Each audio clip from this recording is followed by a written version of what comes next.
Hey guys, welcome. This is Brad Krantz. Thanks so much for joining me today here on my Monday Morning Leadership. Today I'm going to talk about the responsibility of leadership. I've shared before one of my favorite quotes from John Maxwell is that leadership is influence, nothing more, nothing less. And I think this quote from Maxwell is right on. However, I think there's also an added level of responsibility that comes along with being a leader and being in leadership. And that's what I want to cover today. So I believe we far too often overlook the responsibilities of leaders. Okay. I believe it's a truth that leaders have more responsibilities than rights. And I want to pause on this real quick and think about just in our society, how many people are claiming rights. I've got a right for this, I've got a right for that. And everybody's proclaiming what the rights are, but who's taking responsibilities? Because I believe leaders take responsibility. The buck has to stop with a leader and with a leadership, and leaders therefore have to have more responsibility than rights. I'm not proclaiming my rights, but I'm talking about what's my responsibility to those in my charge, to those I'm leading. So I think it's critical for a leader to understand and embrace that as a leader, I've got way more responsibilities than I do rights. So I'm going to advocate that that's the position I believe all true leaders should take. Okay. So we can ask, what are some of the responsibilities of a leader? Okay. So number one, I start with integrity. I think if we define it, it's the quality of being honest, of having a strong moral principle, moral uprightness.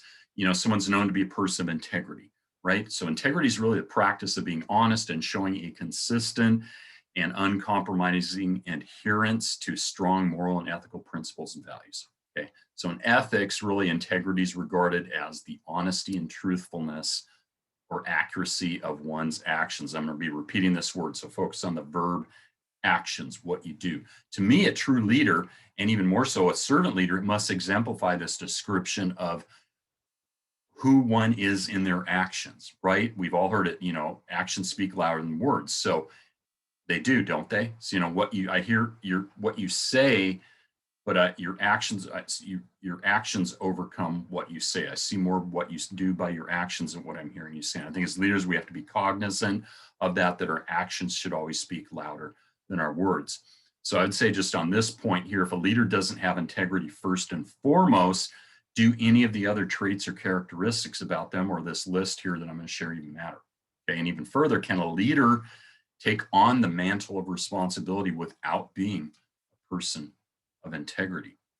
Second is show your team the right path. Not only are we to cast a vision for our followers, we need to be leading them in the right direction. If we're leading our followers in the wrong direction, even great leadership isn't going to make up for the mistaken direction we've taken. We've got to know it's our responsibility to do the best job in leading them in the right direction, right? We're not perfect, but again, your moral compass has to be there. And that's why I took integrity as the first and foremost is a responsibility of a leader because your moral compass is right on, you're going to do your best to always take them in the right direction, right? We're not always going to do the right thing because we're human, but doing your best to discern the correct path is going to go a long ways toward being a responsible leader.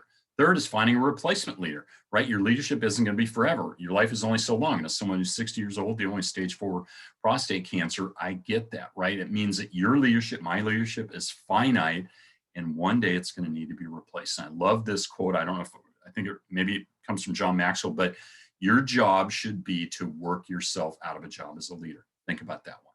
Really, if great leaders create more leaders, if leaders are multipliers, your job should be, and I see this failed so many times, your job should be to pour into other people that you create a leader. So when you're no longer able to continue, or you pass on, or you have to step out of the way, guess what? You've got other people to pick it up and carry on the mantle or the banner of leadership. I think it's your responsibility to discover and develop new leaders and train and empower them in a way that they can succeed when you're gone. That's how you carry on your legacy, right? If you wait till you can't, then time's over. It's over with. So you got to prepare before for your leadership transition. Fourth is correct mistakes, right? Again, we're all human. The team you're leading is guaranteed to make mistakes, especially if you're doing anything that's worthwhile. And this means there's going to be mistakes and messes to clean up. So don't hesitate to step up with the messes, the mistakes that your direction helped create.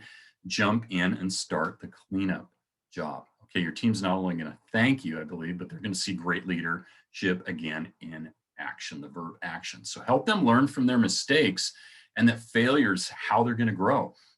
right? We have to really understand, because it's so counter to what we're taught in our society, that we learn from failure. Failure is part of the journey to success. In fact, you'll learn really nothing from your successes, but everything from your failures. So we have to learn, first and foremost, as a leader, we need to understand that, but to teach our followers and people we're developing to leaders that that's how they're going to grow. Okay, we're not talking catastrophic mistakes or something. We're just talking, hey, everyday type mistakes. Great. What did you learn from it? Let's move on. Let's not do it again. Okay. So fifth is uplifting those that you're leading. Lastly, we've got to look at uplifting our teammates. Great leaders know that there's going to be days when their teams are struggling, they're dealing with life issues, they get sick, right? During these turbulent times, especially, I think it's your responsibility to encourage and uplift your team members. So don't hesitate to ask how things are going or what you could do to help them, right? People don't care how much you know until they know how much you care. So show them how much you care. And you'll also be willing to provide opportunities for growth. Guys, this is empowerment. This is critical. Great leaders know that there's more to leadership than influence, as I started out with here initially saying. Great leadership means taking on responsibility to care for and raise up other great leaders and team members. And this is how leaders empower others. So lastly, don't overlook your responsibilities. There's what I believe are going to leave a lasting impression on your team. So leave you with a question here, guys. What other areas of leadership do you think leaders must have? I'd love to hear your comments, your feedback on this, what you would add to the list. Thanks so much for tuning in today, guys, for the responsibility of leadership. I hope this was helpful. I hope it added some value to you. Have an awesome Monday. Bye-bye.